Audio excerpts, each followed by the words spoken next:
Today, we'll have Rachel's family trip to Disneyland. That's coming up on this episode 469 of WDW Prep to Go.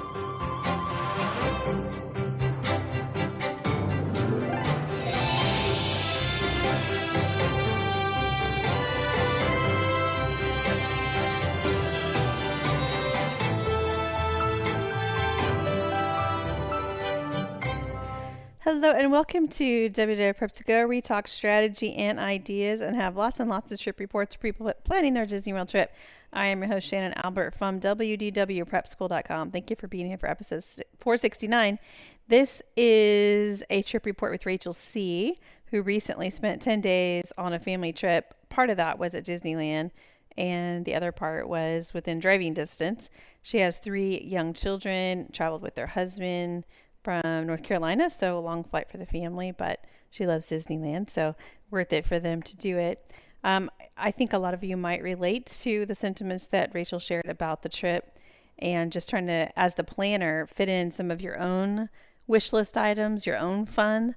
I think it's a worthwhile discussion to have, and I think you'll enjoy that trip report. Before I dive into it, a reminder that if you want to be a guest like Rachel, the only way to do that is to leave a voicemail using the SpeakPipe information that is in the show notes of every single episode.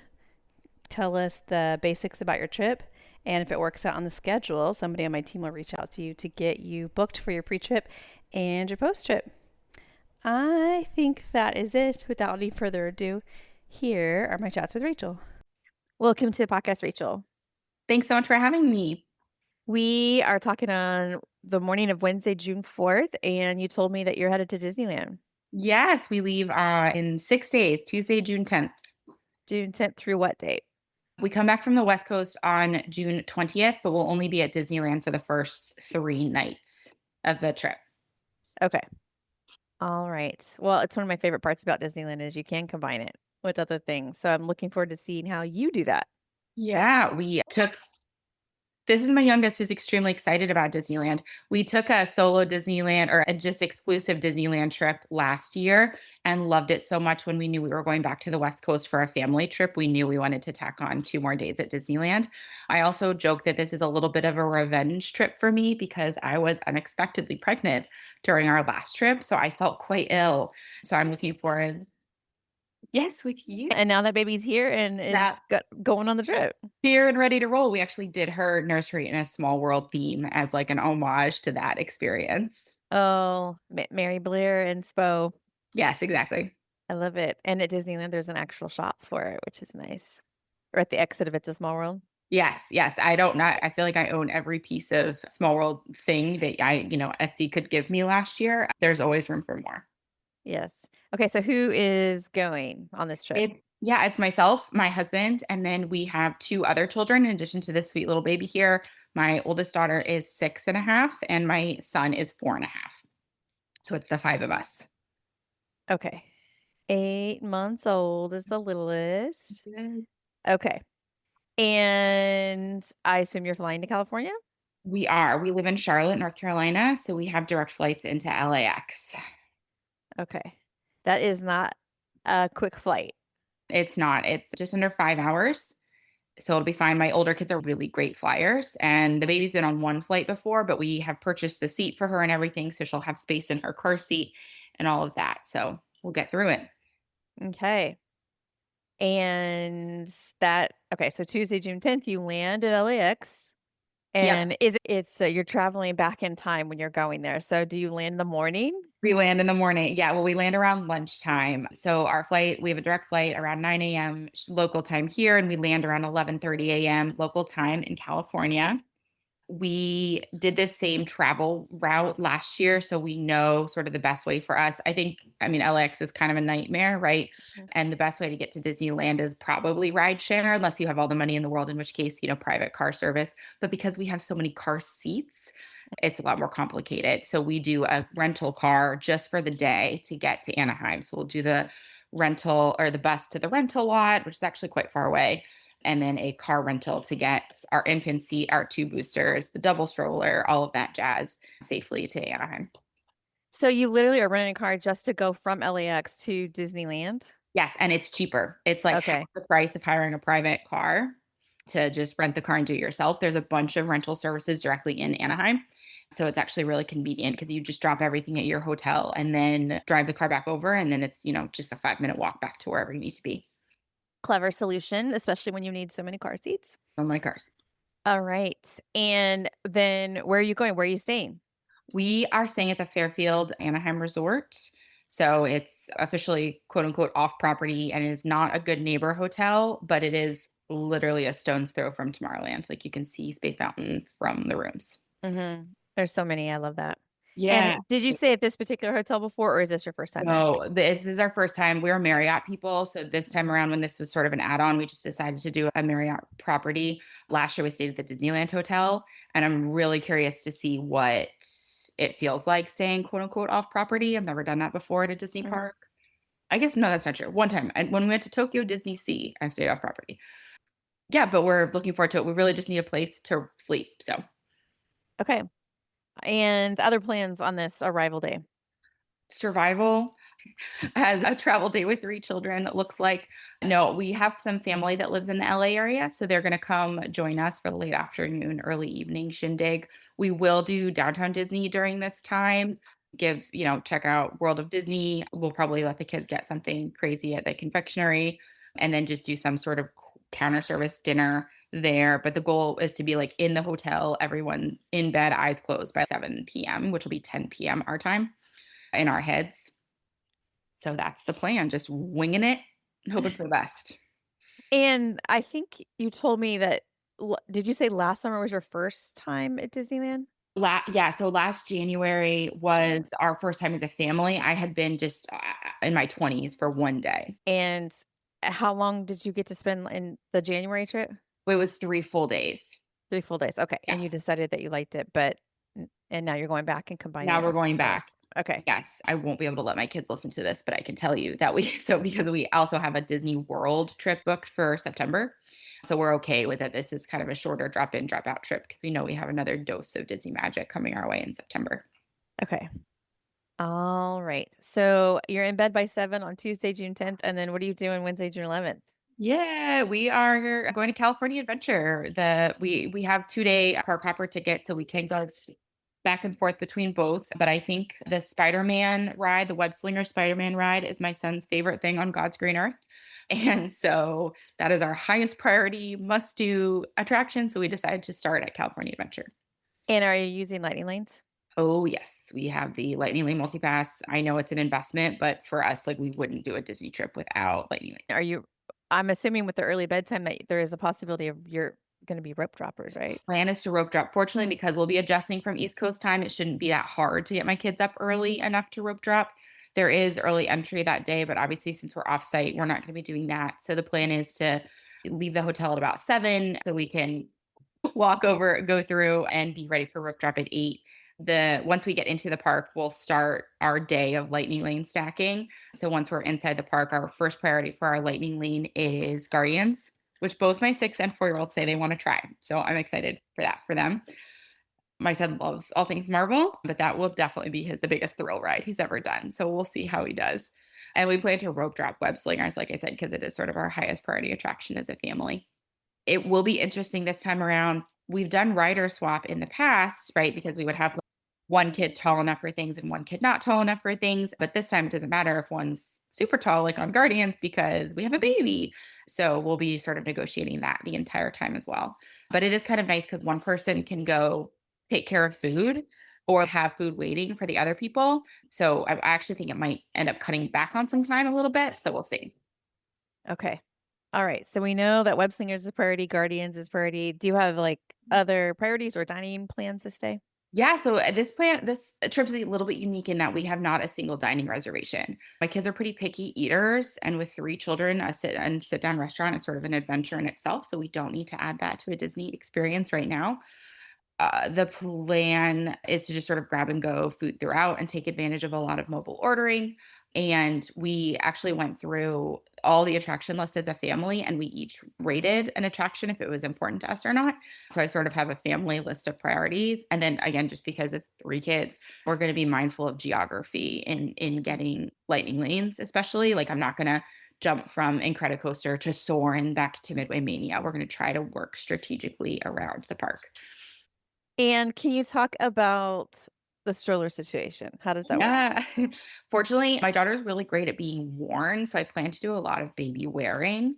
And I'll even be able to just keep her in the carrier when we do get on rides that are safe for a baby. She's so excited. Of which there are a strange amount. Like, did you know you can take a baby on Mickey and Minnie's Runaway Railway and the teacup or Mad Hatter's Tea Party? I was kind of surprised by that, but there's a weird amount that she can do. And then we have a side by side double stroller that we'll be using as well because I expect the big kids to want to sit in it as well. Yeah.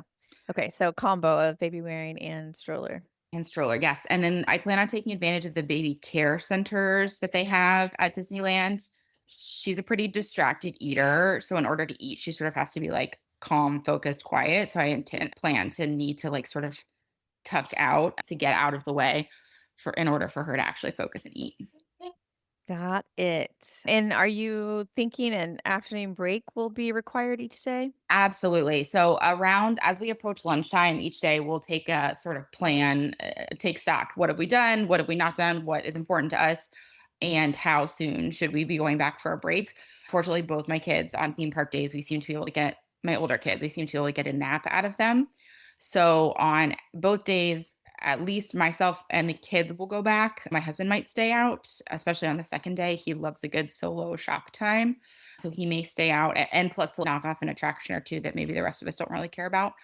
I think my kids are still traumatized from Space Mountain last year and they insist they want to do it again. And I'm like, I really don't think you do. So my husband will probably do that one day.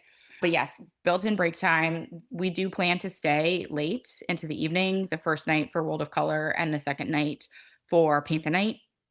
So we know we sort of need to have them rested and ready to rock and roll late into the evening. Okay. So afternoon break, staying for World of Color. Dining is quick service, grab and go. Anything else on Wednesday to note? Yeah, like I said, we're just going to work strategically and focus on the things that are like highest priority for us. We did 3 days at our last trip, and that was like just under the right amount of time. So we know that this sort of has to be more of a greatest hits experience, not a do all the things experience. We're not filling time by doing a couple of things now. If we're going to get on a ride or do a show, it has to be like, we're doing this because this is the amount of time that we have. And that's just who we are as people. We cannot just like meander through a park. In the evening, we'll, or in that late afternoon after we come back from our break, we will probably go to Disneyland to hit something, again, really based on lightning lane availability. We know it'll be harder because there's just more attractions in Disneyland to knock all of our like big priorities out in one day. So we'll probably duck over for some of that. And then we do plan on utilizing the virtual queue for World of Color. So we need to be in DCA at noon. Oh, and then also we're Disney Visa card holders. And so they have a couple of special character meet and greet points that are like inside and a little bit quieter that we've read good things about. So it's like up next to Mickey's PhilharMagic. So we'll go do like Mickey and Pals and then some superheroes. So we can sort of get those character greets done a little bit faster. So we're not spending a lot of time waiting in lines outside for characters. Okay. And that's the plan. That is the plan. And then Thursday, June 12th, are you starting in Disneyland that day? Already in Disneyland that day. The plan is to sort of do the same schedules the day before or earlier if we feel like we need it. And then to work our way through Disneyland, again, really using sort of lightning lane availability as our guide. We do plan on purchasing the individual lightning lanes on the first day for Radiator Springs Racer for my husband and the kids. And then on the Disneyland main day for Rise of Resistance for all four of us.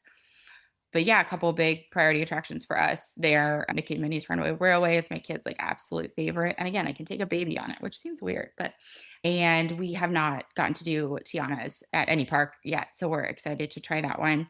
Haunted Mansion was also down when we were in Disneyland last year. So we're excited for the OG version of that. And again, just sort of like priorities that we figured out as a family. For example, the Autopia at Disneyland is so fantastic and it's one of my kids' absolute favorite. So even though that takes a while and is a little more sort of tucked out of the way, I absolutely have to do Autopia. We're also very excited for Paint the Night. My kids have never done a Disney nighttime parade, or really like a nighttime parade at all in their entire lives. So our plan for that evening at Disneyland is, well, around 4 or 5 p.m. I'll place a mobile order for Jolly Holiday, which is my favorite. My formerly pregnant self has been dreaming of having that toasted cheese sandwich again since last January. But so we'll place a mobile order for a 7 o'clock pickup time, and I'll get it and then post up in a parade spot. So it's about an hour or so before parade time while my family continues to do rides. So I'll sit with the baby in our parade spot and enjoy our previously mobile ordered Jolly Holiday. Lovely. Yeah. And then my husband thinks that after the nighttime entertainment both nights, we're then going to keep going for a couple more things. And I think he's off his rocker and we'll be going back to the hotel. So we'll see how that pans out. Yes, maybe he can do that. Yeah, you have fun with that. Okay, and you told us you have 2-day park hoppers, so that means that's the end of your park time. At the end of it, yes, that's it. It's two very rapid, kind of crazy, again, greatest hits Mhm. days at DCA and Disneyland. The goal will be to get my son on Spidey. We could just call it Spidey in our house, to get him on Spidey at least 3 times. That's what's going to make his trip magical. And then my oldest daughter just lives for all of it. So she'll be sort of happy no matter how the day unfolds. Okay. Then you still have a week left after this, so where are you headed? Yeah. So the next day, we drive just through the center of California up the I-5 to San Francisco. We have one night in like the Fisherman's Wharf area. And then from there, we go more up the coast to Redwood National Park. So we're going to go see the Redwoods. And then from there, it's another, I know you're excited for a big tree. It's another just a couple of hours to Central Oregon, where one of my sisters lives. And we're doing 5 days at a resort in Central Oregon with my Oregon sister. My parents are flying out from the East Coast. And then my sister and her husband and niece are coming. They actually live in Orlando, Florida, and are Disney World annual pass holders. Okay, I'm trying to make notes. So Friday, June 13th, you drive to San Francisco and stay in Yeah. Fisherman's Wharf area one night. And then Saturday, June 14th, you drive to the Redwoods. Redwoods Yeah. north of San Francisco. Beautiful area. Did that last year. Oh, yeah, Um, we're really excited about it. I've never been. My husband has, and my kids. It's funny. I think it's fun to sort of let kids' interests guide your travel a little bit. And there's a picture of the redwoods in this book that they have, and they are always really interested by it. So we're like, guys, we're gonna go there. are you staying in the Redwoods area Saturday Yes, night? there's like a single hotel in the redwoods area. It's otherwise it's all like kind of rougher level accommodations, cabins and stuff like that. But we are staying in a hotel on Saturday night. And then on Sunday, we'll go the last, I think it's 4 or 5 hours to Central Oregon to the high desert. Okay. And on Sunday, when you drive to Oregon, you said you're staying at a resort. Yes, we're going to a resort. It's if anybody in Oregon that's listening is going to know what it is. It's called Sun River Resort. It's very popular. Okay. And you mentioned people that were joining. What can you tell me that list again? Yeah, my sister and her husband and my very silly 2-year-old nephew, they live in Oregon. My parents are coming. They live in Delaware on the East Coast. And then my other sister and her husband and our very silly 1.5-year-old niece who go to Disney World like every single weekend. They are joining all of us in Orlando, or excuse me, in Oregon as well. Okay. So big family gathering. Big fam gathering, 13 people, 5 kids. And we're there until Thursday, the 19th. And then on Thursday, the 19th, we drive to Portland, which is about 3 hours away. And we just have a night at an airport hotel in Portland because we have an early direct flight from Portland to Charlotte. Direct flights from the West Coast to the East Coast or to the East Coast can be really annoying. We try to avoid layovers if we can with kids just for logistics sake, but often you're looking at red eyes, which we absolutely refuse to do. So I think our flight's at like 6 a.m., which is going to be kind of brutal. But we get back here in the afternoon, early afternoon local time. So hopefully can sort of get the kids reset and everything. Okay. So super fun.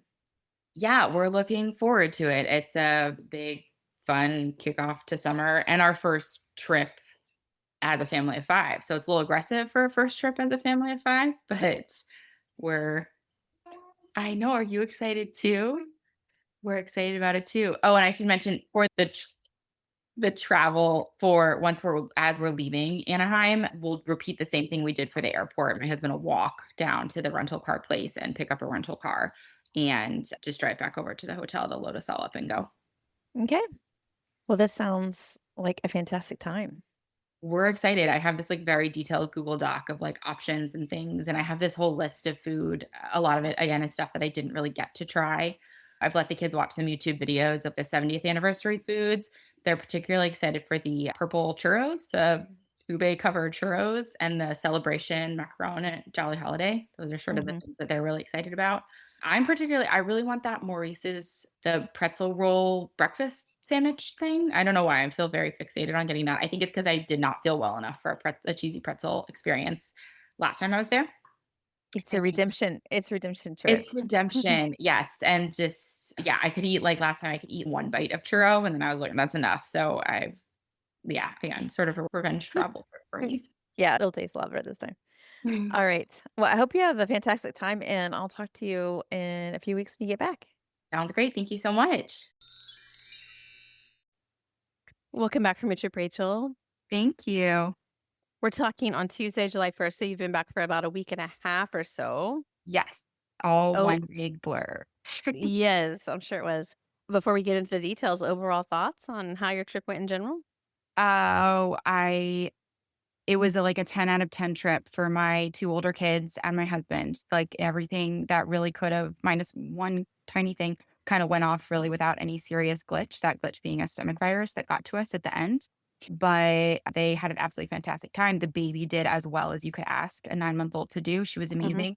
My plans for the trip all went really according to plan, and I was a giant anxiety ball the entire time. So they had a 10 out of 10 trip, and for me, it wasn't quite that, but I think a lot of that is my own fault. Okay. I'm curious to hear how that manifested itself, and let's talk through the details. So Tuesday, June 10th, you said you were landing in LAX around lunch, and then you were getting your rental car just to get to Disneyland. Just to get to Disneyland because of the difficulty of getting from LAX to Disneyland with small kids that need car seats. Yeah, our Hmm. flight from LA, it was perfectly fine, like, it was great. I definitely recommend we bought a Duna car seat just for this occasion, so if you've never seen one of those, it's a car seat that has the wheels attached to it directly, so you can just pop it in and out of things, and they sit on airplane seats and everything, so that was just a really big win to have to transport the baby around. So I Hmm. ended up carrying the baby a lot, and we just transported stuff in the Duna, but I recommend that for travel. We were this really funny little circus rolling through the airport with just so much stuff.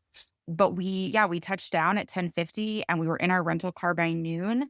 There is a Ralph's grocery store like 10 minutes away from Disneyland that we stopped at to get some like snacks and stuff for the room. And then our hotel room at the Fairfield was ready when we got there, which was awesome. By 1:50 p.m., we were in our room with our snacks and we had gotten In and Out, which is like right across the street from Ralph's for a thing because I love In and Out.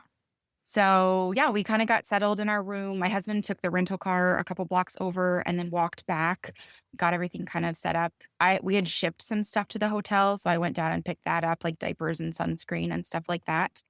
And then around 3:15, we headed into downtown Disney. If you've never stayed at the Fairfield, it's right across Harbor Boulevard there. From walking out of our room to being in downtown Disney was like 13 minutes, including security. So we took some pictures on on the Esplanade of the big 70th big metal giant sculpture thing that you can't possibly miss. And then we just kind of hung out at downtown Disney. We did some shopping. We have some cousins from Santa Monica that joined us. We got dinner at Napoli Pizzeria, so like the counter service version of the bigger Napoli right next door. Just really good, unique pizza. We walked back to the hotel. The baby was asleep around 7 and 6:30 and the big kids were asleep around 7. We tiptoed around the room getting everything ready, and then we both passed out too because obviously we're transitioning from Hmm. East Coast time, and then at 9:30 woke up to the loudest booms because we were given a fireworks view, and I had underestimated how close we actually were to the fireworks and peered out the window, and so my husband and I watched the fireworks for a little bit before going back. Did it wake up the kids? Nope, nope, didn't wake up the kids, and they, like, didn't believe us the next morning. We were like, "No, guys, it was right outside the window." Yeah, because you're really close to the Fairfield. Super, super, super close. And for the record, the Fairfield was great. The rate we Mhm. got on it was really amazing. We're Marriott people, so we're, inclined to stay at a Marriott property, and it was so Mhm. affordable. And it was the first time my kids have ever stayed at a hotel that was like an outside entrance, like a motel style, and they thought that was the coolest thing ever, that we, like, Mhm. walked outside and was like, "Cool, whatever makes you guys happy." But the staff there was really great, and it was really comfortable and everything. And in your pre-trip, you said in bed by 7, and that's what happened. We did it. We did it. They were like falling asleep at pizza, basically. Like they were so worn out.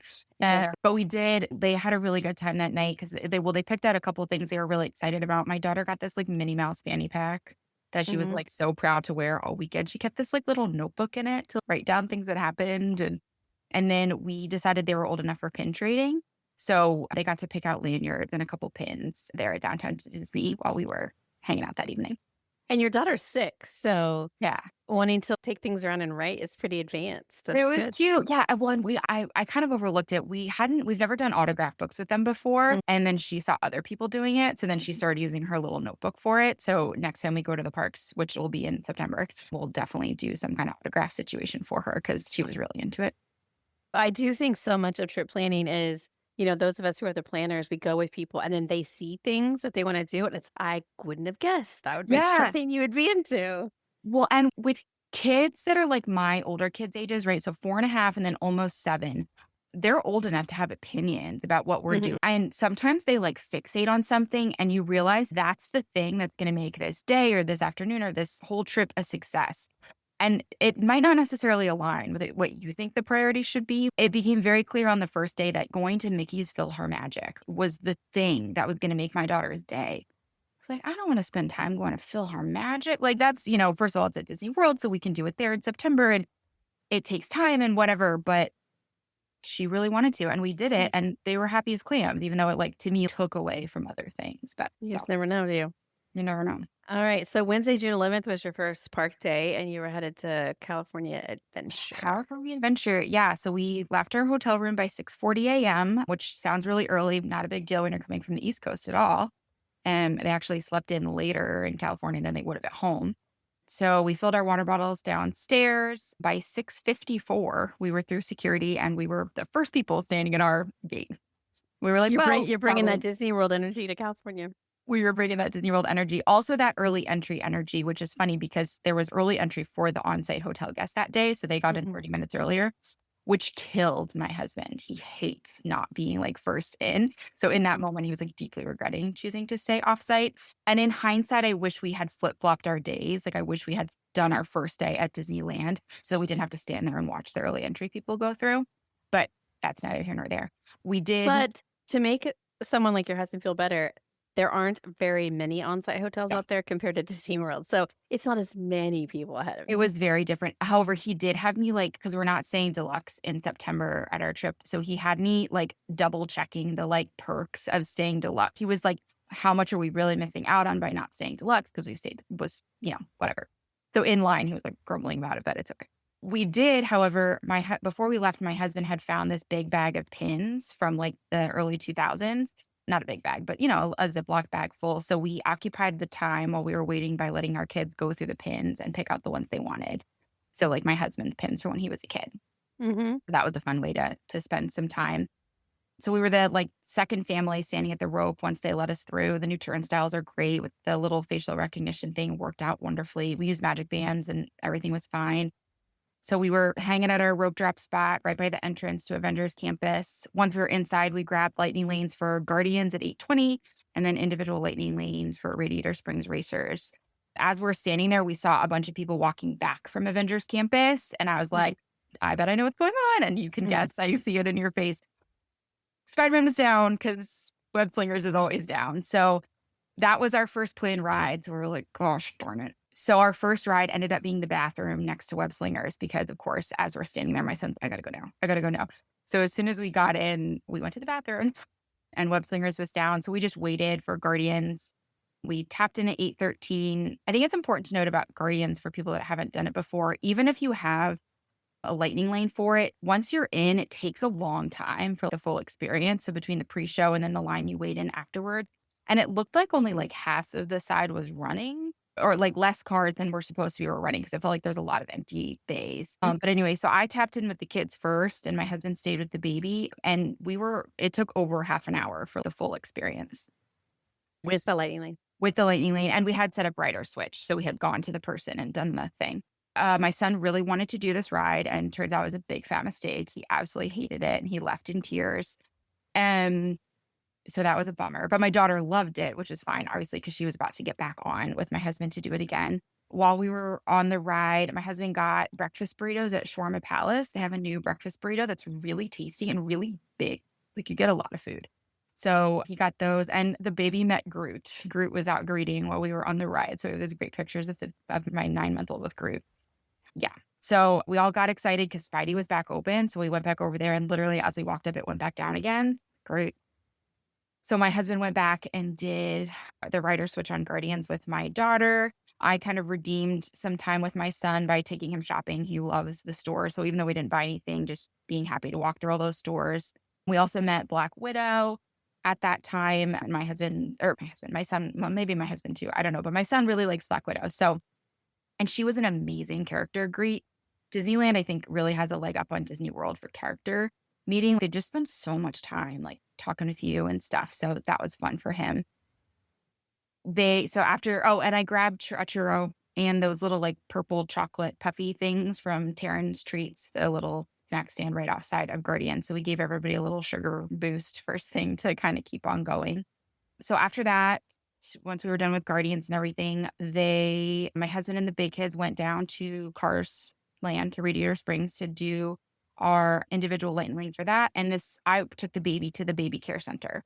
So at California Adventure, the baby care center is kind of like right across from Ghirardelli's over by the entrance to San Francisco. And it was so sweet and lovely. And I was in there like maybe 4 times over the 2 days that we were there. And it was just the nicest. So they have really clean, like they have a bunch of changing tables and they have high chairs if you need to do spoon feeding.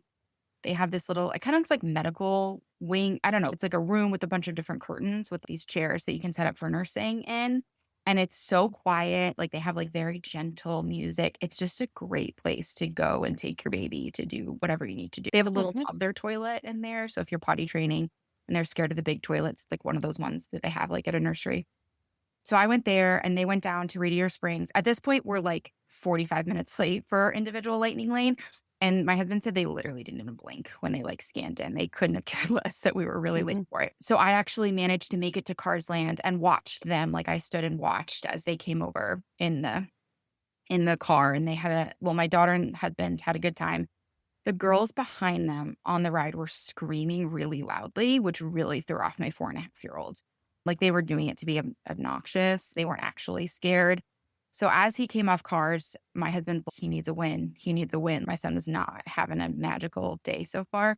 So there was like a 10-minute wait maybe for the Luigi's Rollickin' Roadsters. So we hopped on that and he loved it. And it like, okay, we're okay. It was like a breath of fresh air for him. Meanwhile, at this point, I was a little frustrated because we're like, past 9:30, 9:45, almost 10, and we've only done 3 rides. So I was a little frustrated that we hadn't made the most of our like rope dropping experience. But again, the kids were happy. So I needed to like let that go. We had gotten a lightning lane for Midway Mania, which is like one of my favorite rides ever. I modified that to give them more time to do the Luigi's and stuff like that. You can modify lightning lanes on your phone. You can't modify individual lightning lanes on your phone. So I had tried to change the individual lightning lane for Radiator Springs to later, but you can't change that one. So that was surprising. And Luigi's was super cute. It is, kind of is what it is, but they were happy. As we walked past Little Mermaid, they were like, let's do Little Mermaid. And I was like, okay, it was 5 minutes. So, basically a walk on. But it looked familiar, didn't it? It's exactly the same. Yeah. Which, I mean, way less of a cool queue, but as long as there's no wait, like, sure, whatever.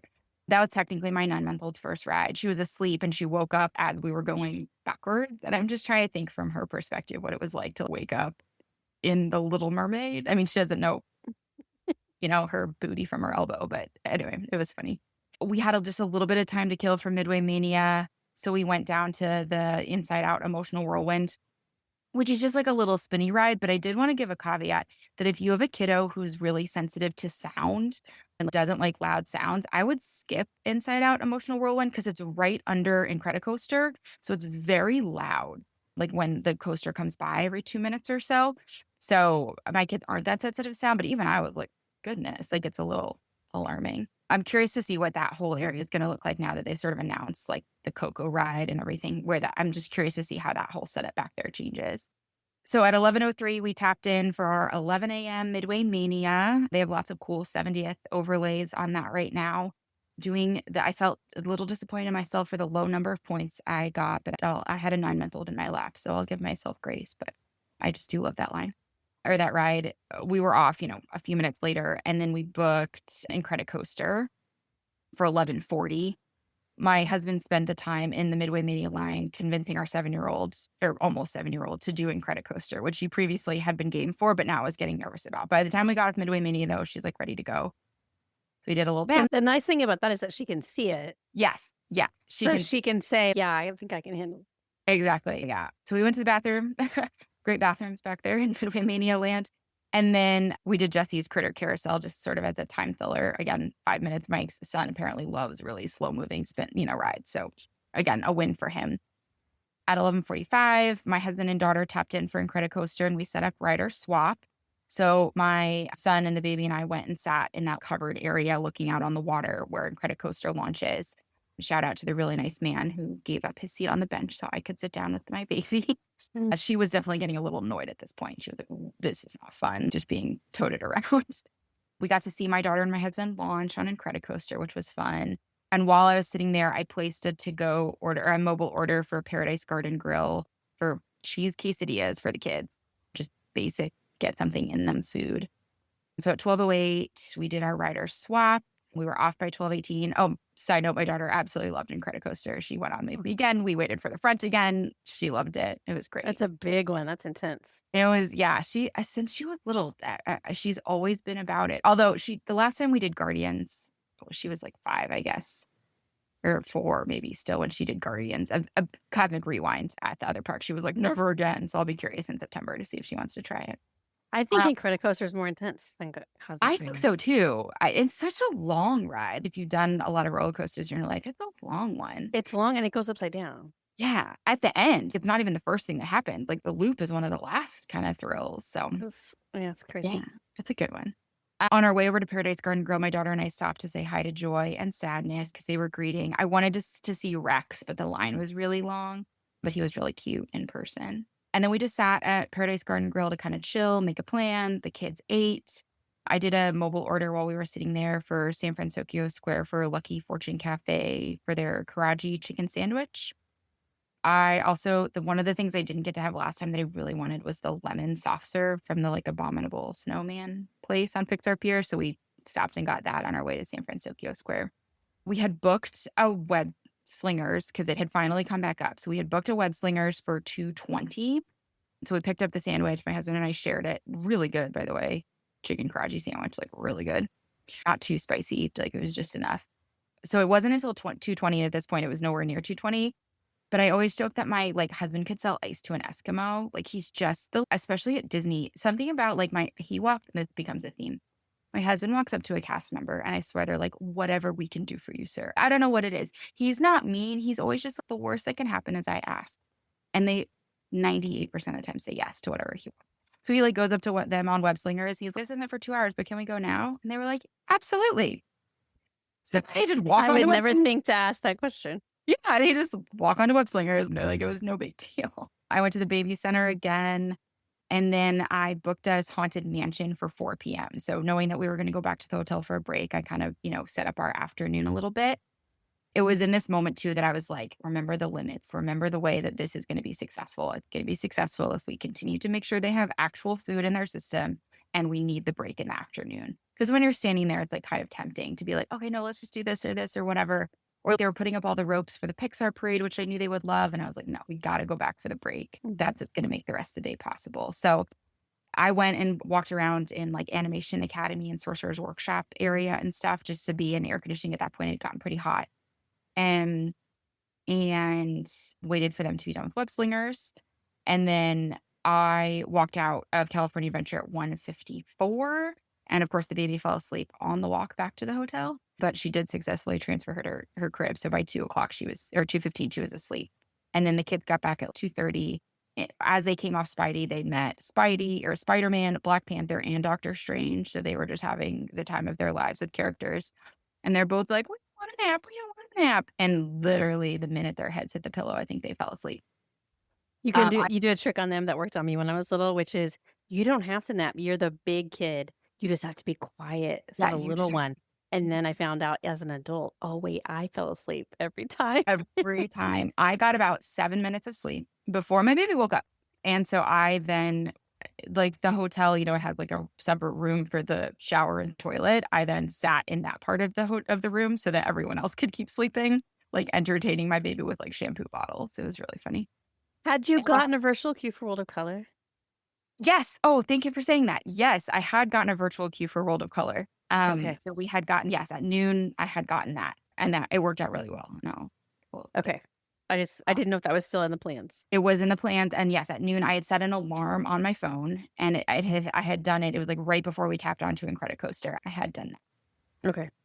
Oh, at 3:30 p.m. It had been 2 hours since I'd made the last Lightning Lane reservation, so we were eligible to make more to start like stacking. So because we're still sleeping really well, so I modified our Haunted Mansion to 5:40 p.m. because it had been pushed out that far at that point, and I booked Buzz Lightyear for 4:25.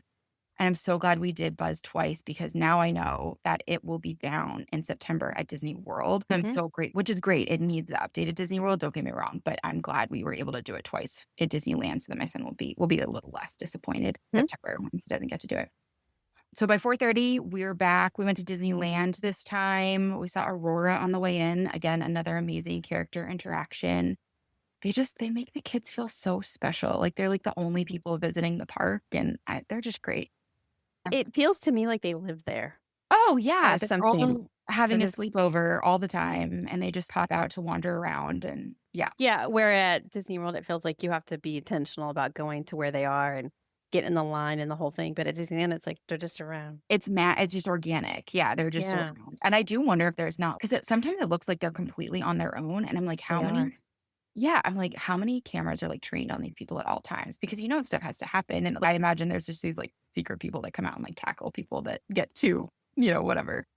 Yeah, they Um, don't always have character attendants, which is a yeah, crazy it's kind concept of wild. at Disney World. Yeah, yeah, it's so different, and I guess there's been more of that at Disney World with their, like, Cool Kids Summer or whatever, and I'm Yeah, curious to see if they'll keep it, once we get into fall and stuff. We'll see yeah. what the experiment has looked like. Even like in Galaxy's Edge, where they have roaming characters, I feel like it's really nice, but Yeah. they just can't get away with it everywhere, I guess. But yeah, I love that too about Disneyland.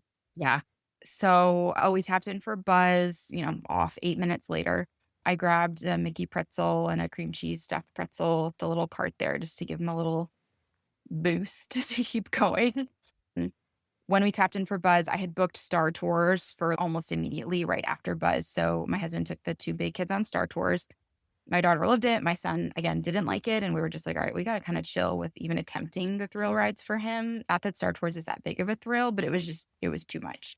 I took the baby over to the baby center at Disneyland. So that one is at the end of Main Street, like before you get to the plaza, like kind of right there. There's this like big set of gates where cast members come out of, and it's sort of tucked right there.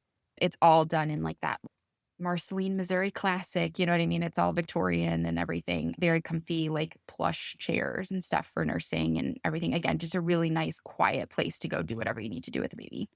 I also got a Lightning Lane at that time for the Monsters Inc. ride later in the evening. So from there, I was like, all right, our time is sort of maxed out before we need to be in place for World of Color. So I cooled it with the Lightning Lanes from there.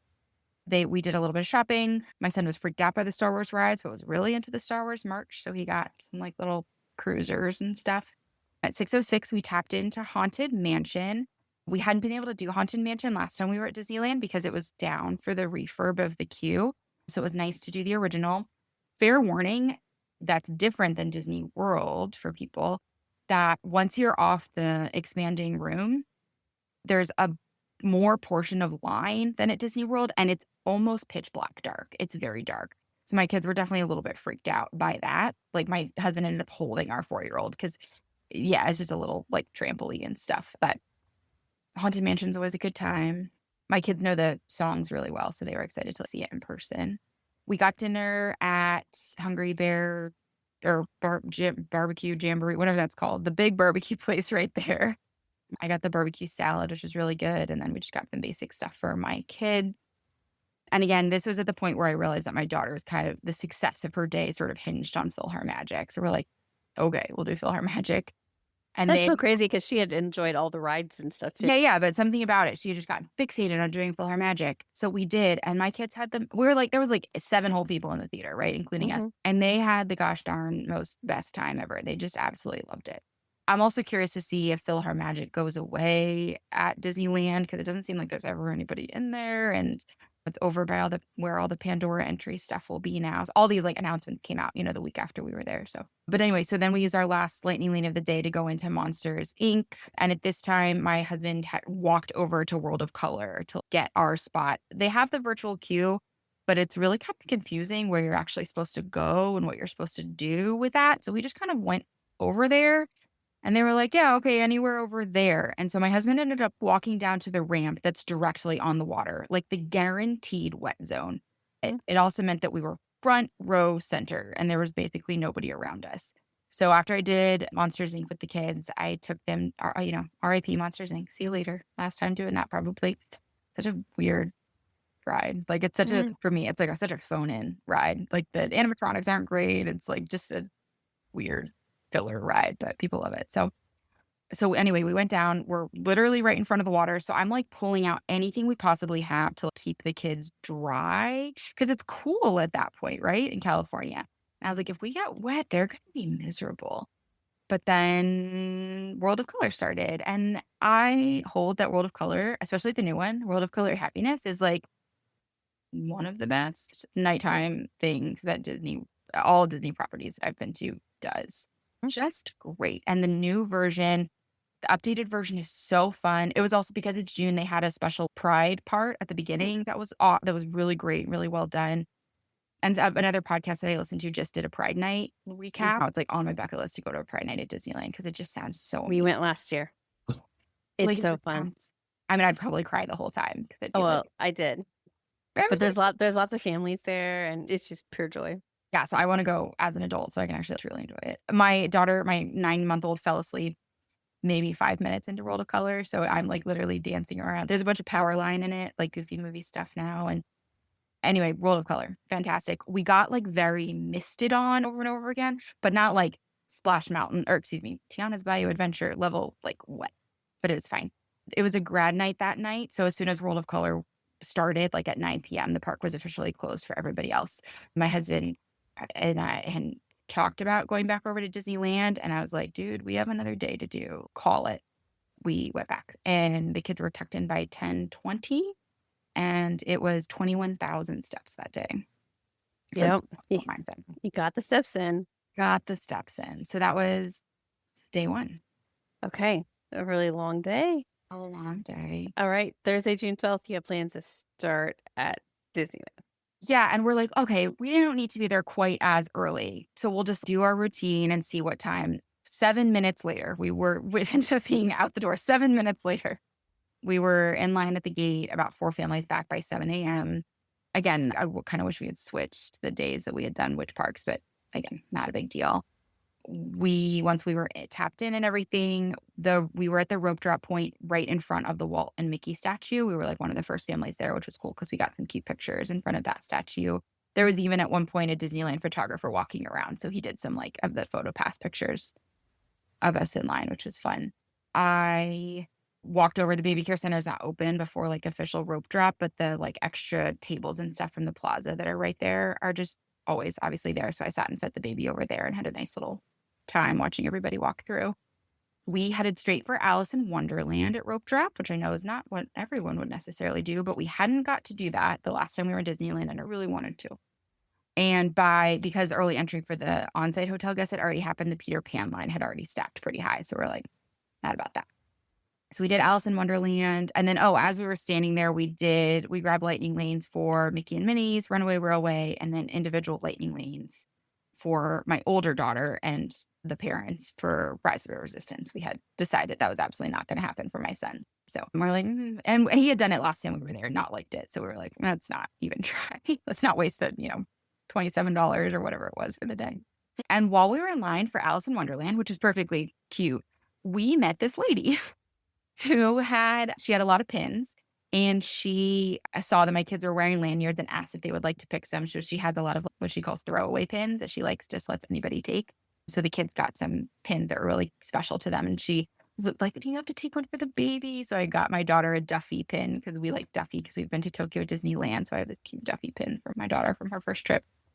But she was like, do you guys know about this place? And it's this like funny little warehouse thing a couple of minutes from Disneyland. That's usually like a cast member, like retail spot. So they have like old merch or, once they're fading something out, or maybe it's like slightly damaged at this place. And a couple times a year, they have a friends and family sale. And you have to have the official invite thing and then an additional thing. Like you have to have multiple things to get in. And she gave us some of these things. So we had this invite to the special friends and family sale at this place the next day. So we'll get back to that. But that was the success of the Alice in Wonderland line for my husband. Alice had the 20-minute wait. And by the time we were done, it was a walk-on. So whatever, we burned some time on that we probably didn't need to. My husband and kids did the Storyland canal boats next. I was supposed to do that with them, but they were only running like 2 boats that early in the morning, and it was taking forever, and I really needed to pee. So I prioritized that. I got out of that line, took the baby with me. They did the boats, and then we met them back at Small World to do Small World.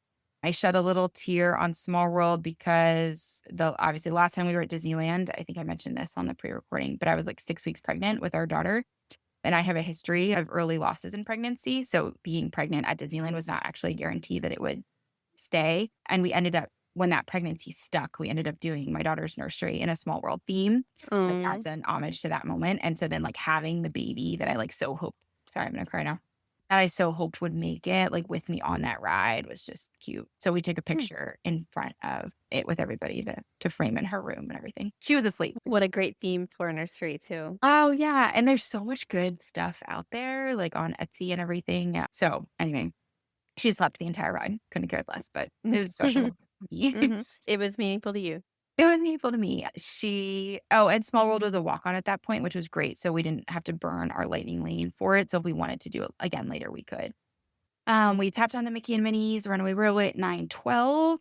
We were off 15 minutes later. Even without lightning lane, there was like nobody back there yet. It was really quiet, which was cool. We got a great video of all of us in the like mirror dance scene, Mickey and Minnie's is one of those that's funny. Like you can bring your baby on it, but you're like holding their head really still because you're like, that's pretty herky-jerky. Oh, and before Storyland Canal Boats, my husband and kids had done the teacups. So I had watched them do the teacups. Or teacups, whatever. Mad Hatter's Tea Party. They call them the teacups. Once we got off Mickey and Minnie's, we did a mobile order for Red Rose Tavern. So while we, that was ready by the time we got around the corner, we got, the kids got Mickey pancakes and stuff, and we got some basic breakfast food. I got a tavern cold brew, which was really good. But it was nice to just to sit for a few minutes and get real, kind of real food. At this point, as we're looking at the lightning lanes, we're starting to get a little bit concerned about like how far out some of the stuff like Indiana Jones and Space Mountain are being pushed. But we were just like, we're going to just plow ahead and, do everything that we possibly can. So they finished eating. I cleaned up the stuff while they went over. We'd gotten a lightning lane for smugglers.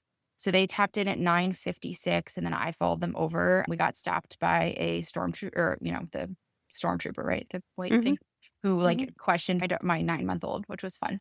Like, what business do you have here, youngling? And it was cute. Once they were tapped in for smugglers, they got a lightning lane for us for pirates, which I'm grateful lightning lane was still available for pirates because it is now gone.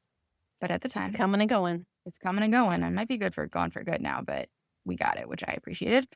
They were literally loading for smugglers and it went down. So that was a bummer, but they were given a pass, like a multi-experience pass.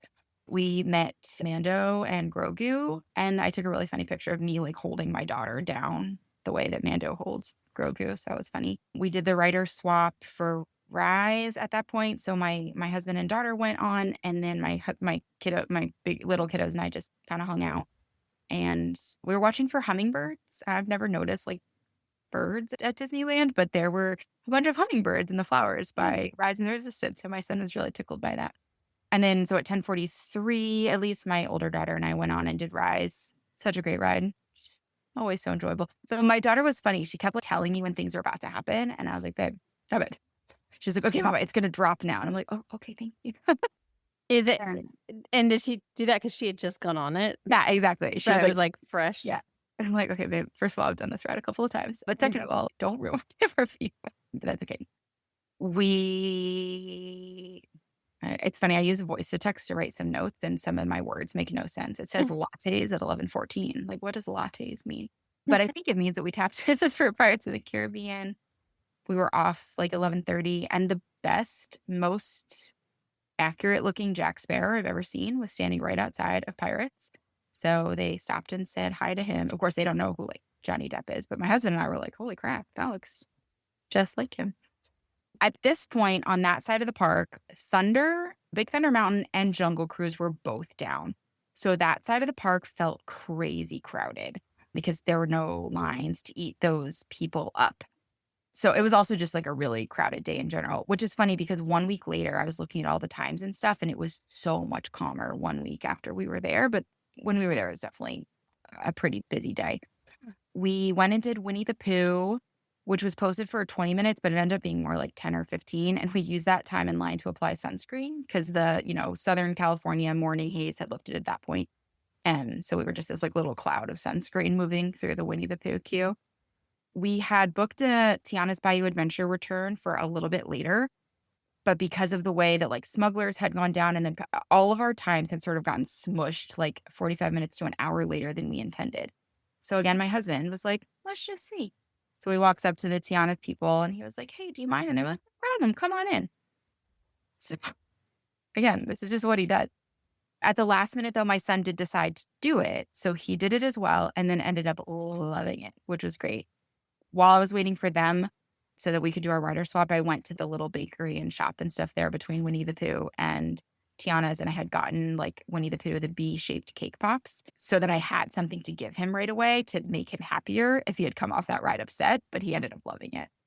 As they got off, Winnie the Pooh was like just walking out right there to do greetings. So we were the first people in line to see him. So my daughter like booping Winnie the Pooh's nose was really cute. And then my older daughter and I went back on Tiana's because my son was really excited to eat his cake pop. So he didn't want to do the ride. Nice. That worked out. Yeah, exactly. I was like, okay, great. So I am excited for him to get to do Tiana's again in September. Once we were done with that, it was just about time for the cavalcade to come through. So we got a shady spot like right there on Main Street to watch that. The cavalcade's really cute right now. Again, to say the word Duffy again, but Duffy and Shelley are in it right now, which are again really big in Tokyo. So it's cute to see them on this side of the ocean. So cavalcade always really cute. Those poor performers, by the time they get down to Main Street, they're like so sweaty, but it was cute. I took all the kids back for naps. On this day, my son did absolutely refuse to nap. So at some point after the girls were asleep, I was like losing my mind a little bit. And I was like, if I don't get a nap, I'm not going to be okay. So my husband, who I had left to like shop on his own, ended up coming to get him. And then they went back to the park together. So while they were at the park without us, they did the like the Disney Visa card holder special meet and greet or superhero things at the California Adventure for a couple hours each day. Met Captain America, and so my son was just thrilled beyond belief. They also did standby for Monsters, Inc. They managed to do web slingers again. They met Spidey out on the street and they got a churro. So my son just lived his best life during that, 2 hours that the girls were all sleeping. 4:45, the baby and my older daughter and I walked back. My goal for this evening was like to get my son through Paint the Night since he hadn't had the nap and get him as home as possible. I was like, if we get through Paint the Night, it's a success. That'll be okay. And you'll hear how that goes later. But because my older daughter had the nap, I was pretty sure she would rock till close with my husband if she wanted to. So it was also, I will say, even the night prior, I looked at my husband and I was like, our plans for Friday, like the day we leave Disneyland, do not work. We were supposed to travel to San Francisco and stay in like the Fisherman's Wharf area and walk around and stuff. And I was like, that's too much. Like we need an absolutely nothing travel day. So we had canceled all of our reservations for San Francisco. And so the whole time I was just coming to terms with what the day after Disneyland was sort of going to need to be. And I'm so glad we did that. So being flexible is important. So again, 5:00, we're in the park and I hadn't even thought to look at the schedule, but we literally walked into the Pixar parade. Like we walked in and it was about to walk up on us. And we got this fantastic spot right there in Hollywoodland to watch the Pixar parade, which is really cute. Again, those poor performers are so sweaty by the time they get to the end of that parade route, but I can't even imagine how hot. They must have to go in like cooling chambers or something when they get out of the character outfits because So hot. Yeah. I was thinking Um, about that too. Whenever, like in Florida, especially, it's oh my gosh, I'm dying, and they have all this stuff, and they're dancing for oh, yeah. 45 minutes or whatever. They must just, I hope they all go and get like immediately hooked up to like IVs full of electrolytes or something. Yeah. And so after we watched the parade, we grabbed some popcorn and we met up with my son and husband at Soarin'. Soarin', again, was not one that I intended to prioritize, but it became the thing that was clearly really important to my daughter. So that's what we did. Soarin' was only doing one concourse at the time because they were like updating the other side. And then they switched them, I guess, the next week or this past week. I don't remember. So it was really long, even though we had a lightning lane for it. It was like 35 minutes from tap in to getting off. But my son loved it, which was great. And then we hadn't done rider swap. So it was just supposed to be like us two. And then my husband and daughter would go. But at that point, my baby really needed to go be tended to. So again, my husband just walked up to a cast member. Was like, hey, is it okay if he goes again? And they were like, yeah, sure, no problem. On they went. So I took the baby down to the baby care center. They did Soarin'. And then I went to Aunt Cass's cafe and got them just like basic turkey the kid just like basic turkey sandwiches and a honey lemonade for my husband and I to share. I swear this was their first like actual substantive food all day that they'd eaten. So it was good to do it. Technically, we got a lightning lane for Little Mermaid, but it was a walk on. So we did that again because, again, they really wanted to do it again. And my husband and I are like, why are we doing this ride? But whatever. We went back over to Disneyland. My husband and older daughter did Space Mountain, and I took my son on Buzz again. Again, we had a lightning lane for it, but it was basically a walk on. And then after Buzz, we moved towards the Circle to try and get a decent spot for the first showing of Paint the Night. So if anyone's a Disneyland person, on the Circle there's a guest services spot. Like there's the guest services umbrella and kiosk, right? So I go over there and there's almost nobody standing right there for Paint the Night. And I was like, oh, I'm sorry, excuse me. Are you not allowed to stand here? And she was like, no, I don't know why anybody's not standing there. Go now. So we were like basically front row for Paint the Night without getting there 2.5 hours early, which is how long a lot of other people had been lined up. So we watched Paint the Night, which was really cool. It was really cool. My husband is a huge Main Street Electrical Parade fan. So he was just like, he literally looked over and he was like, can you imagine what Walt would say if he could see this? That's such a sweet sentiment because I think Walt would be really impressed by Paint the Night. Yeah, it's interesting. It's funny though. I will say about parades at Disneyland, like in my comparison to Disney World experience, the pacing for the Disneyland parades feels a lot slower. And I think it's because the streets, it's much narrower and they have a lot more turns to navigate. So if you're at the like back half of the parade route, like we were for the Pixar parade and then for Paint the Night, since it comes from the back of the park, the first showing, by the time it gets up towards Main Street or, to Carthay Circle on the other park, they're very spaced out. So you sort of watch a float and then you like wait for 3 or 4 more minutes and then another float comes by. So if your kid is not like really into it or okay with waiting, it might be a little difficult pacing for them, but my kids absolutely loved it. And then literally as soon as Paint the Night was over, we just stood up and took 20 steps into the middle of Main Street and had a great view for the fireworks. Okay. My opinion on the Disneyland fireworks is if you are a Disney World person, you can skip the Disneyland fireworks without missing out on much and go use that time for rides instead. Just a cute firework, but nothing compared to a Magic Kingdom fireworks show. And they get canceled a lot more. They get canceled a lot. So we hadn't gotten them last time we were there because of Santa Ana winds. So it's a perfectly fine show, but it wasn't like moving me to tears or anything the way like Disney World fireworks do. And because we had just done Paint the Night, like it probably would have been okay for us to just kind of keep moving. So at that point I was like, okay, great. We did it. We have made it through Paint the Night. We got even bonus fireworks. Let's go back. And my kids were like, well, okay. So we'd gotten a lightning lane for my son and daughter to do Indiana Jones. So they went over to do that. And then I took my son to Fantasyland, not realizing how long it would take to walk to Fantasyland post fireworks because they close off like through the castle and the little side things. They close them off because of the fireworks because that's where they launch everything. So we had to like walk around the world, it felt like, to get to Fantasyland. The goal, we hadn't gotten on Peter Pan yet. And it became apparent that my kids really wanted to do Peter Pan. But as soon as fireworks were over, that line was like insane, which I couldn't understand because everyone was having to take the same path that I did. But that's okay. So while we were waiting for my husband or for my son and daughter or husband and daughter to get there from Indy, I took my son on the carousel again. He tried to pull the sword out of the stone and we got some cute, just mom, son, baby pictures, and then we went on Dumbo. And my husband and daughter my older daughter walked up as we were on Dumbo, and my husband and I like locked eyes. And my husband was like, I could see your soul leaving your body in that moment. I was like, I am done. Like I was beyond tapped, like physically, emotionally, mentally. I was like, I have got to get out of this park right now. So he was like, you should just go. We'll follow soon. We'll be there soon. And I was like, great. So I left and I went back to the hotel. So at 10:30, I walked back to the hotel with the baby. I had done 19,000 steps for the day, by the way. And so it's 10:30, right? And so my husband will be right there. Me thinking they're going to be right there. Like my son hasn't napped. Like it's so late. They've done so much. And so at 11 something, I had forgotten we'd enabled location services so we could easily find each other. So I pull up the location services, and I wish this is where it'd be cool if this was a visual medium. Because It is for patrons. Oh, okay, patrons, you'll see this. This is the video. It's 11:53 p.m. and this is what I see. It's my husband's face moving around the map where it says King Arthur's Carousel in a circle. So at 11:53, they're still going strong on rides. So not only had they not come back, so they had done Dumbo twice more, which was just, walk on. They waited 20 minutes to do Peter Pan. They walked on to Snow White. They walked on to Mickey and Minnie's Runaway Railway, and they did the carousel again, all in 90 minutes. Everything besides Peter Pan had turned into a walk-on.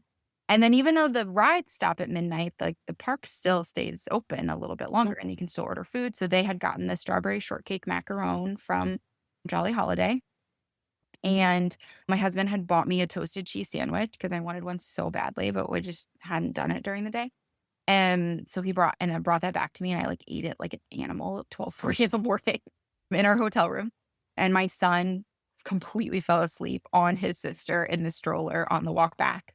When he got back to the hotel, we literally just pulled his shoes and socks off and put him right in bed. Or no, we pulled all his clothes off too and put him right in bed. And the next morning he wakes up and he goes, why am I naked? Which he didn't remember. Like a little drunk frat kid or something, you know what I mean? Like, why am I naked? But they had the absolute best time during their like fully all the way to close. Couldn't believe how hard they went. But those, I'm sure, are like going to be core memories for them, which is really. And without a nap for him. Without a nap for him. I, to this day, couldn't tell you how he did it. But and this was really the first Disney trip that I would call fun for my son in all ways. Like he had sort of hit his limit on all of our other trips. So now I'm even more excited for September for our Disney World trip because I think he's going to be a lot more enjoyable than he was the last time we were there. I, meanwhile, had packed up the whole room and, done all the things and got everything ready. But yeah, that was day 2 at the park. My husband had done, by the way, 27,000 steps. Wow. Between the after stuff and the fact that he had come back and forth to the hotel and done more with my son and everything, he had done 27,000. It was a long day. So your son did make it through Paint the Night. He made it through Paint the Night and Spades. Yeah. And then longer and further and harder and stronger and all that. Yeah. Yeah. So the next day was Friday, June 13th. And in the pre-trip, you had plans to drive to San Francisco, Fisherman's Wharf, but then you told us already that you canceled that. So what did you decide to do on this day? So on this day, we still needed to get to San Francisco or further in order to make the rest of the next couple of days work. So we let the kids sleep in a little bit, finished packing and everything. My husband went to get the rental car. There was a bit of a kerfuffle with the rental car because we needed one that could fit 3 car seats / boosters all the way across. And they didn't have it. They didn't have a minivan or a large SUV. So my husband he got the biggest midsize SUV he could find. He brought it back. We loaded it. And then I had a mental breakdown in the parking lot because I was like, I cannot fit all of these car seats safely. We can't get on a freeway like in this setup. So like I had mentioned in the Alice in Wonderland line, we had met this lady that had given us these passes to this weird sale. So we drove over to the weird sale and I dropped my family off and I drove to the rental car to like deal with this. Again, my husband is like the customer service guy, but I'm the one that knows the car seats and knows the safety and setup and everything. And I was like, I have to be the one to do this. So I went over, and within the span of 10 minutes, it turned into we have no car for you to we have 3 options for you, because just the divine intervention, right? They called an Enterprise down the street that had a minivan. A minivan had just driven back on the lot, and a large SUV that I knew would work had driven back on the lot too. And I was like, you don't even have to clean it. Just give me the car so I can leave. So I ended up unloading all of our stuff, reloading it into the new car, putting all the car seats in, and then going back to the sale to pick my family up, not having any idea what I had gotten myself into with this sale. So I roll up into this sale place and I walk in, and my husband literally has, 20 things like in a cart, and he like can't stop. Like he bought like multiple lounge flies and all these toy sets. And I may mention we flew here from North Carolina. So I was like, how in God's name? This like Raya costume with this huge straw hat. And like it had just gone on and on. And not that we hadn't bought stuff the entire time, by the way. Like I got the Small World Spirit jersey, and like my kids had gotten Spirit. Like we had bought a bunch of stuff already. But my husband cannot resist a sale. So I was just like, I'm going to kill you. This is insane. So anyway, so they bought all this stuff at the sale. Thanks, random lady at Alice in Wonderland, for showing us this thing. It was quite a get. The kids were absolutely thrilled because my husband had basically not said no for an hour as they just picked things out. And then we did the world's most boring drive through Central California to north of San Francisco. We booked a residence inn just north of in Santa Clara. So, and there's a Trader Joe's right next to it. So we literally just drove the entire day, and then went to Trader Joe's to let them pick out whatever they wanted for dinner, and did a little hotel picnic dinner and passed out and slept for the night. So said goodbye to Disneyland and the magic of that, and set off for the next kind of leg. So the rest of the time, so that was Friday. So then on Saturday, we drove more Northern California. We went to a bunch of Redwoods sites.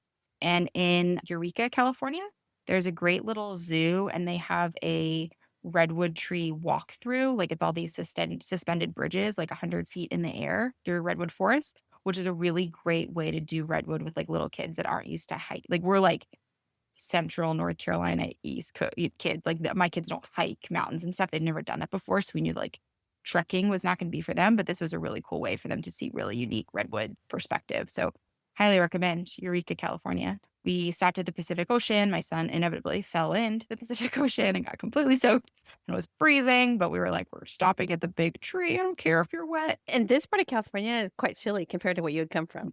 Yeah, which was so nice because the drive, every time we'd gotten out of the car in Central California, had been like blisteringly hot. And then obviously we came back to the East Coast where it's been, 100 plus degrees. So we were enjoying the chill at that point. But we did like Big Tree Wayside and all of that. And then we just stopped for the night in Klamath, California at a hotel there. We woke up the next morning, and this is a Sunday morning, Father's Day morning. We woke up the next morning, got packed up again, and we're off again. We have the same rental car. And we drove to Crater Lake, Oregon, Crater Lake National Park, to see that. The Crater Lake snowfall was so crazy this year that there's only one entrance open still. You can't get in or out of the pass that we expected to be able to get out of to make our trip a little bit shorter. So that was a bit of a bummer, but my kids saw 8 feet of snow in June, which was cool. So Crater Lake, really pretty. It was cool. I swear my kids have been to more national parks in their short lives than I was in my entire life. So that's always fun knowing we're showing them that. And then we made our way to the high desert in Central Oregon, which is where my sister lives, and where we were spending the next few days at a family resort or resort area called Sun River. If you're from Oregon or know Oregon at all, you know the name Sun River. It's just this nice little resort.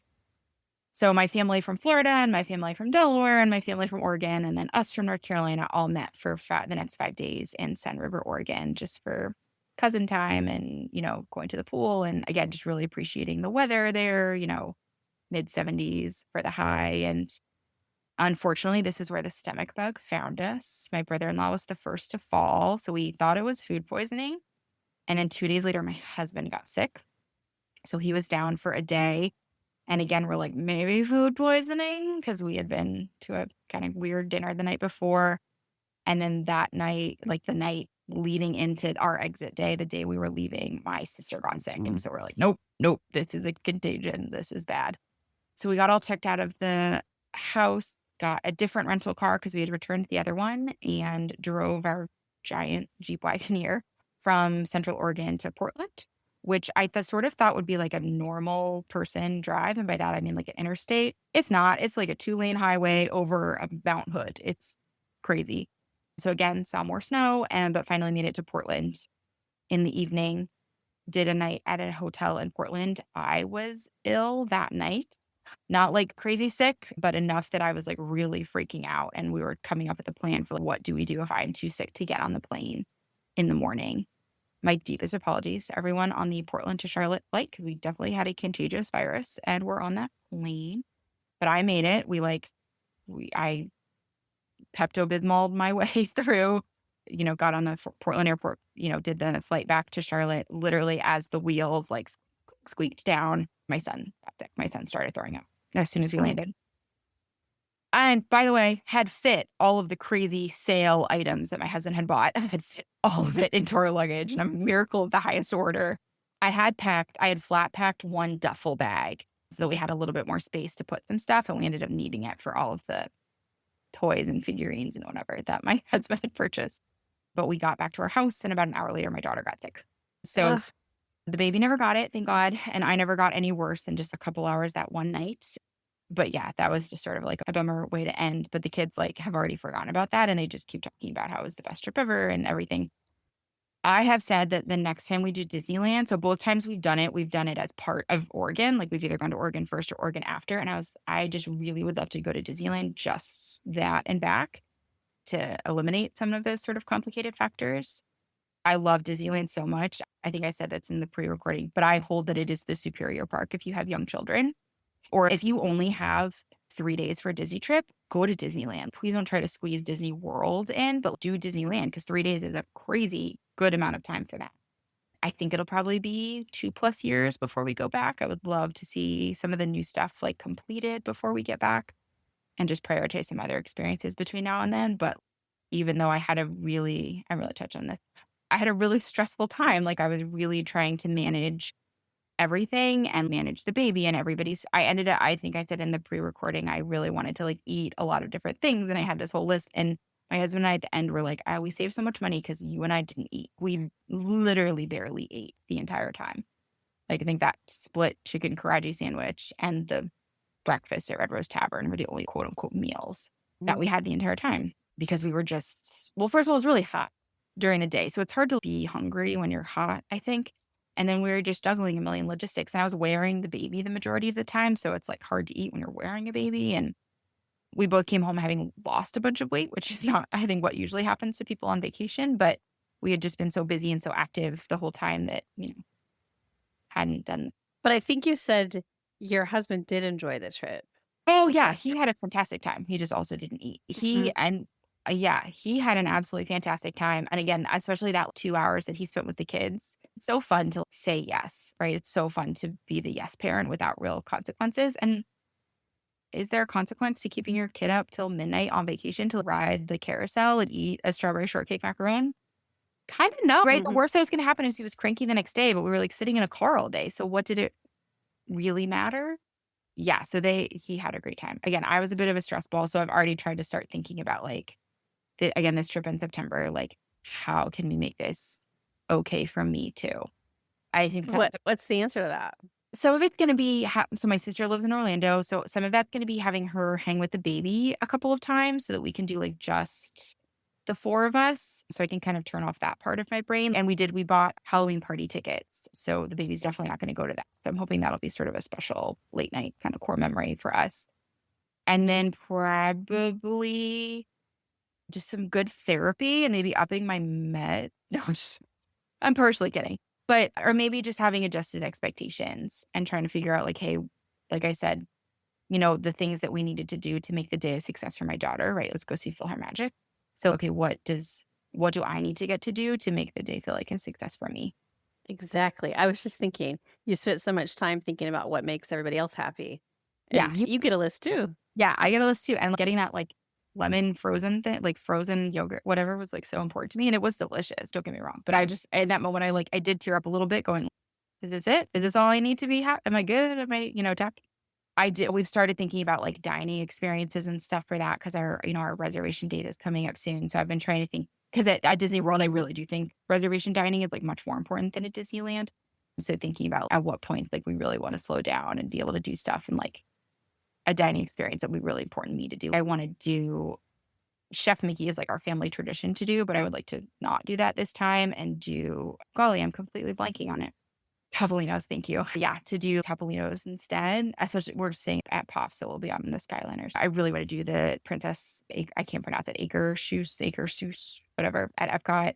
And maybe the like Disney Junior brunch at Hollywood Studios, or what I'll probably want to do is a dining package for Fantasmic.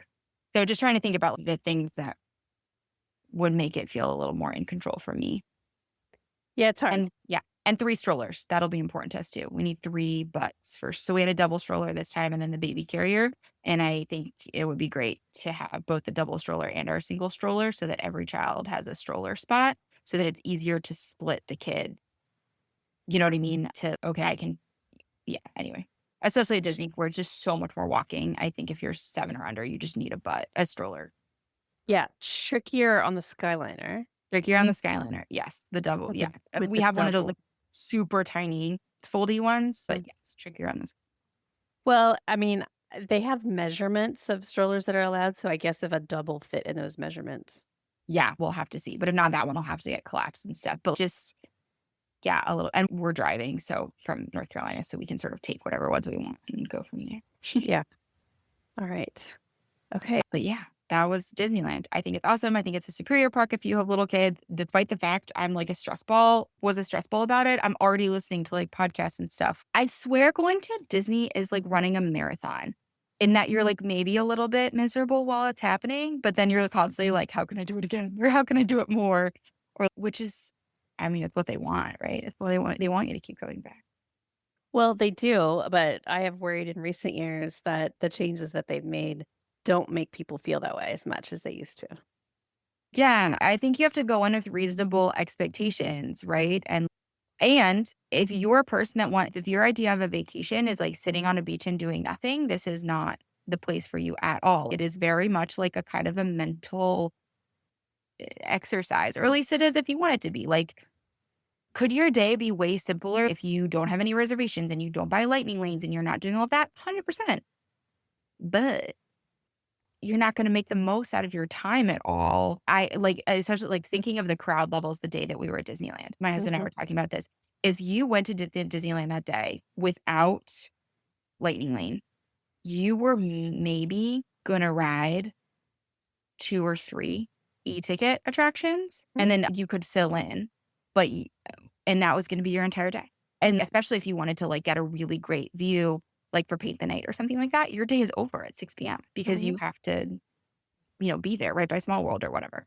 So it's definitely not for the faint of heart. And I'm grateful for the lovely community of planners that like take care of a lot of the bulk of this for you. Full disclosure, except for this trip, we use a planner for our other trips because I can't be online at 6 a.m. fighting for dining reservations and stuff like that. Yeah.